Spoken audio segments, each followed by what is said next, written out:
వెంకటేశాయ అని వినపడుతుంటే ఒక్కసారి ఇలా వెళ్ళి ఆ ఎడం పక్కకి చూస్తూ ఇలా పైకెక్కి ఆ పక్కన ఉన్నటువంటి ఇనప ఊచలు పట్టుకు చూసేటప్పటికి మహానుభావుడి దివ్యమంగళ విగ్రహం ఆ నల్లటి ఆ ముఖం దాని మీద పెట్టుకున్నటువంటి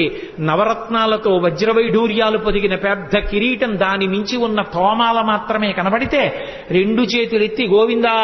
గోవిందా నరుస్తూ అక్కడి నుంచి 4 అడుగులు ముందుకెళ్లి లోపల ఉన్నటువంటి వెండి వాకిలి ఏకాంత శయనం చేసేటటువంటి మంచం వాటినన్నింటినీ చూస్తూ దగ్గరకెళ్లి మొదటి గడప కులశేఖరాల్వార్ పడి దగ్గర నిలబడితే స్వామివారి పాదాలు ఆ పైనుంచి ఒక్కసారి చూసేటప్పటికీ ఆ కిరీటం మించి పెద్ద కోమాల ఆ పక్కన చెవులు ఆ చెవుల మీద పెట్టినటువంటి ఆ మకర ఆ కుండలాలు ఆ మకర కుండలాలకి పక్కన మిరిసిపోతున్నటువంటి పెద్ద పెద్ద గండస్థలం చెక్కిళ్ళు కోటేరుల